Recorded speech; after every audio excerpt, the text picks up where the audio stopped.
Hi everyone, welcome back to my channel, Chem with Jax. I am Jax the Chemist, and today is another interview for our allies in STEM. And today I have Dr. Jost all the way from the UK, so we're going across the world today. And they are here to tell us all about their physics research. So, Dr. Jost, take it away. Who are you and what do you do?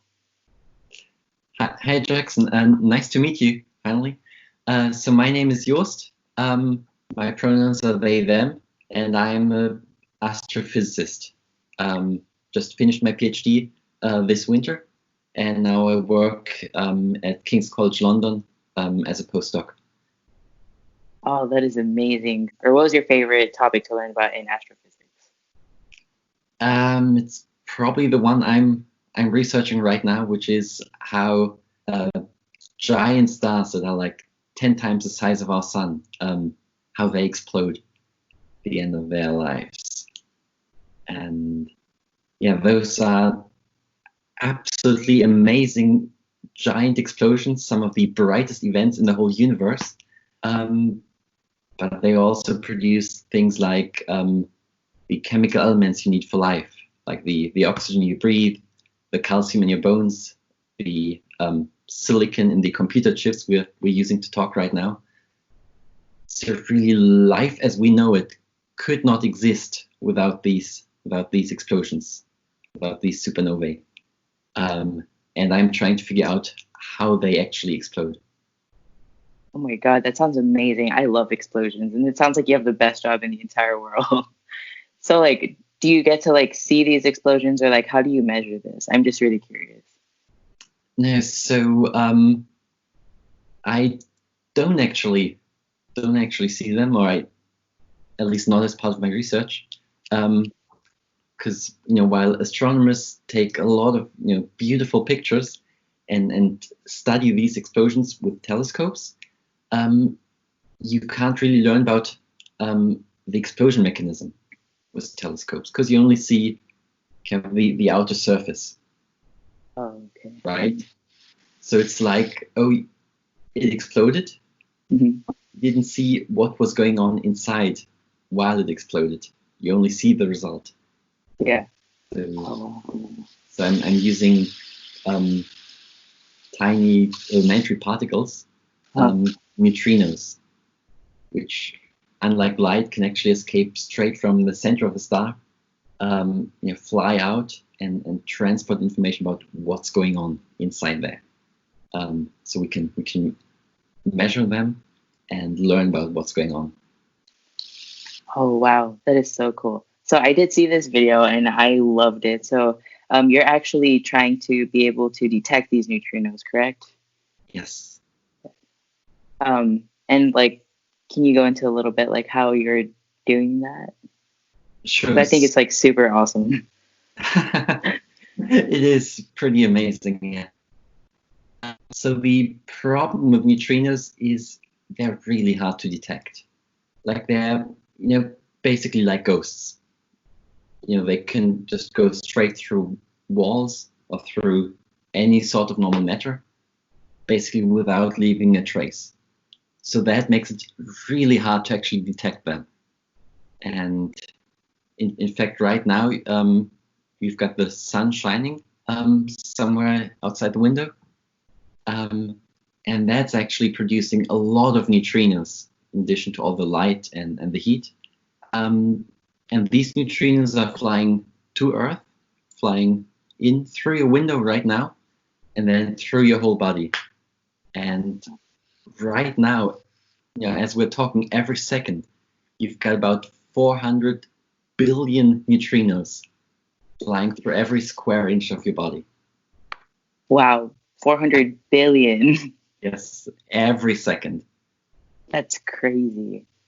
And like, that just feels like unreal, because it's like, I'm sitting here, like, I think like I would be like sort of protected, I guess, because I'm inside a building, but you say they can go through like everything.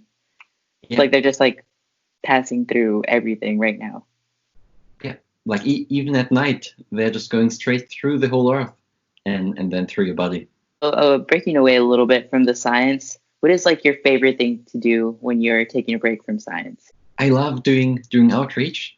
kind of talking about science, because it's just so amazing, so mind blowing, and in a way, I actually found that during my PhD, doing outreach, talking about the science I'm doing, but talking about it at a higher level, kind of helped me decouple from all the stress at work and from all the bugs in my data analysis, and all this sort of stuff, and just kind of constantly remind me how much I actually love this topic and why I do the research.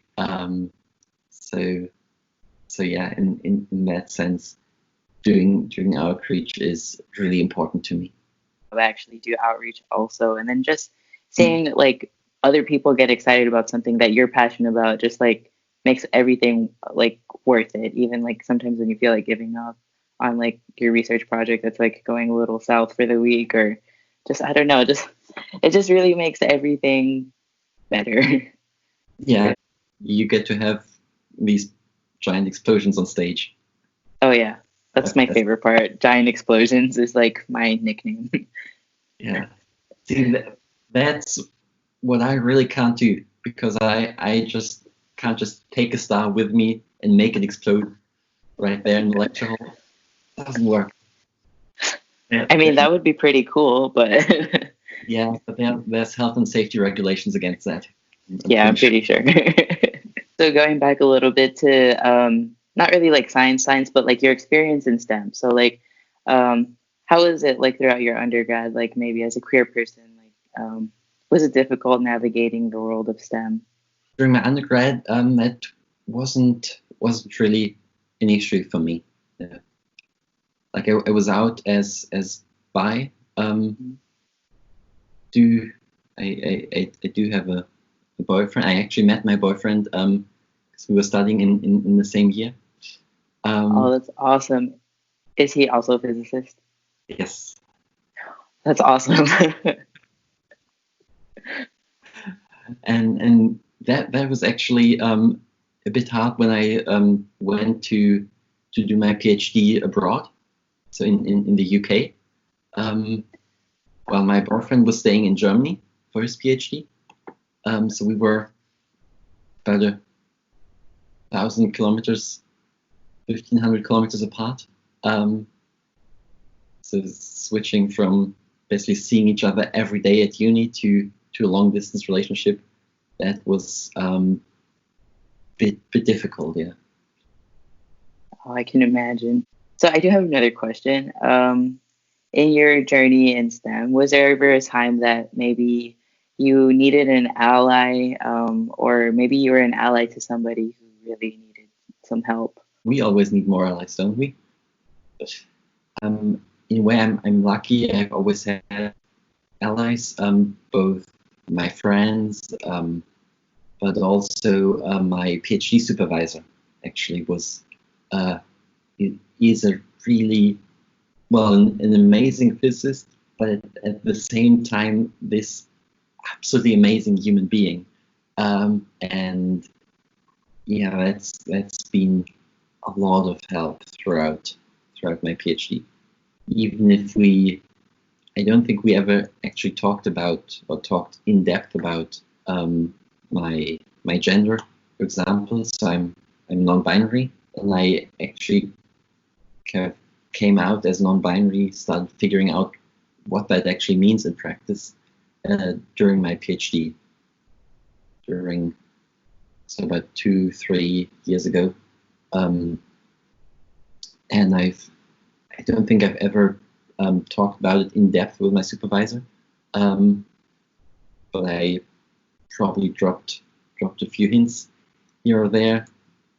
Started putting they them pronouns on my slides for talks at research group meetings, and it was never a big deal, never something we discussed in depth, but he noticed, and he got it.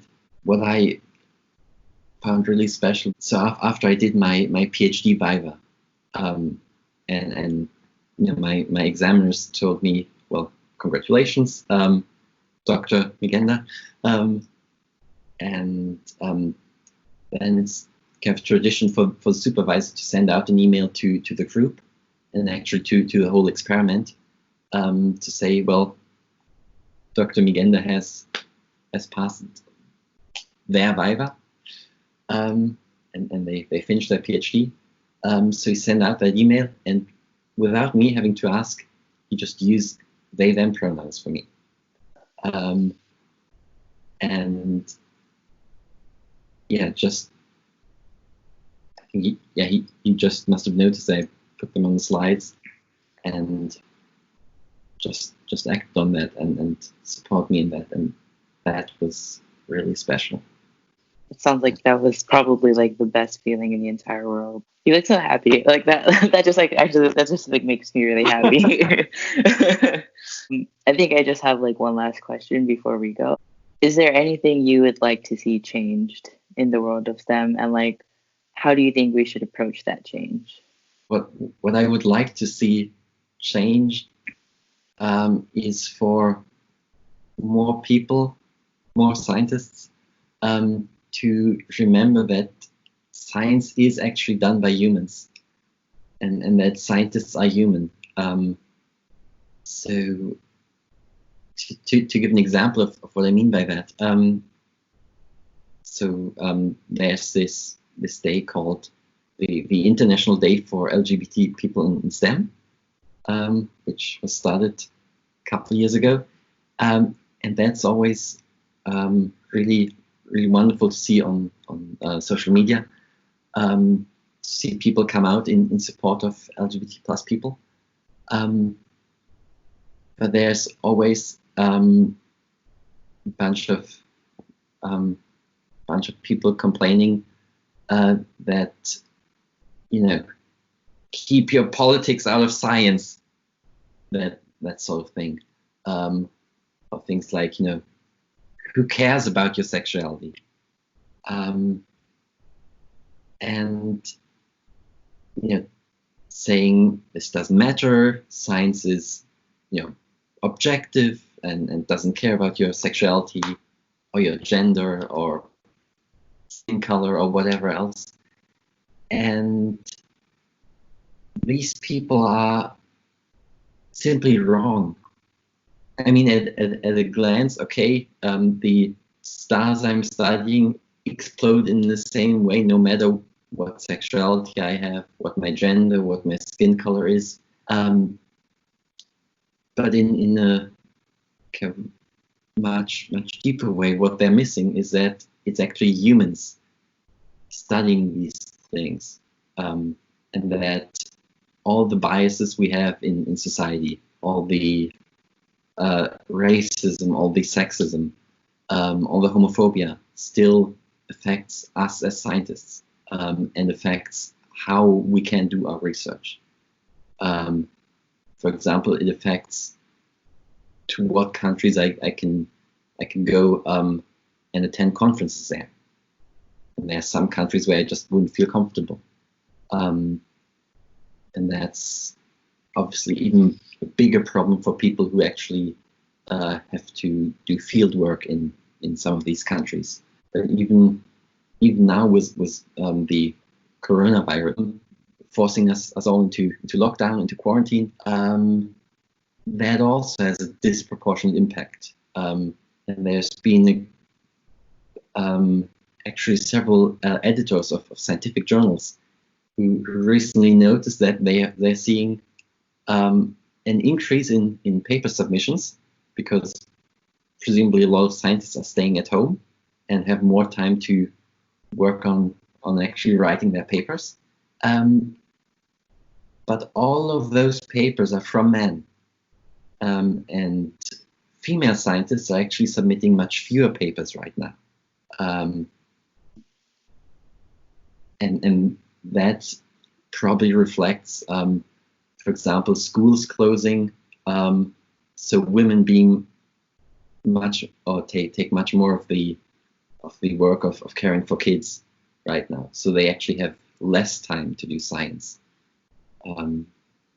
So all these inequalities that still happen in society affect the science we do, affect who gets to do science. So I think we need to remember that, scientists are human, and we actually need to work to make science more equal, and to give everyone the possibility to be a scientist. I agree with everything you said, like 1000%.